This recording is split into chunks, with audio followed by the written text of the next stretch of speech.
Hi, this marks the beginning of a new series on homelessness. The very first guest that will appear will be me, sharing my story on how I was homeless or lived outside. So, without further delay, let's get into it. If you would, I'd like for you to introduce yourself and just tell us a little bit about how you came to be homeless or live outside. Hi, I'm Gabrielle, and I just first like to say thank you. Thank you for allowing me to be here and to share my story. To answer your question, I this all began, I guess, the first of the year, this year. I wasn't homeless. I was actually living with family, and they were going great, actually.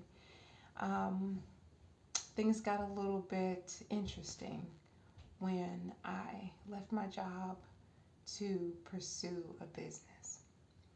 And my family, they told me that, it's okay.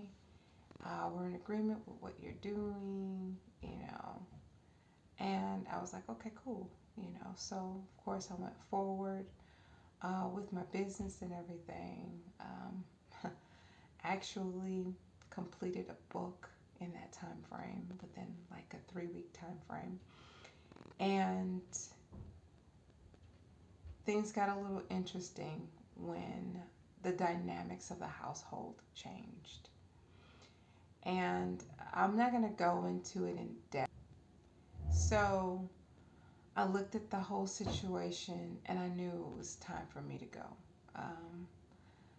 I had already been getting, or sensing that it was really time for me to leave, but this was icing on the cake. It's like, okay, now you really need to make that choice.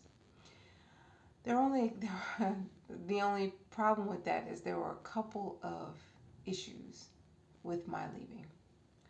Number one, I didn't have anywhere to go. Okay, that's the first thing. Number two, I had no vehicle in order to get anywhere. And three, I had some money saved, but not a whole lot. And so it wasn't enough for me to like put down an apartment or anything like that. So I had three different serious major obstacles to my leaving. But I was being pressed in my spirit to go ahead and, take that leap, you know. And it took me a couple days, and I was going to leave that day.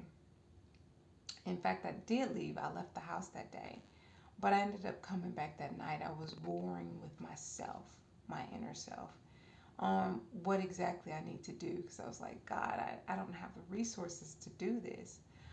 But I was being, I was still being pressed and impressed upon in my spirit to just go ahead and take the leap. Well, it took me 4 days vacillating, doing the same thing, leaving the house and then coming late, late in the evening, for about 3 days. And then finally, this all started like on the 23rd of April.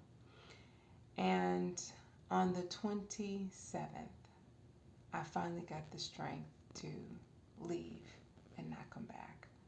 And so that's what I did. But before I left, I had a conversation and I made it known that I planned to leave.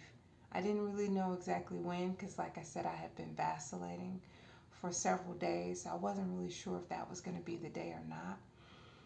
But I just, made my intentions known, and then I left.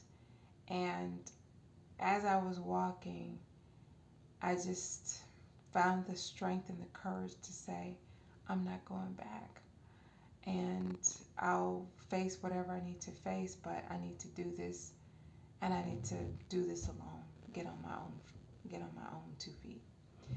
So I spent the rest of that day walking, praying, meditating, trying to hear from God, from my spiritual team, what I needed to do and where I needed to go.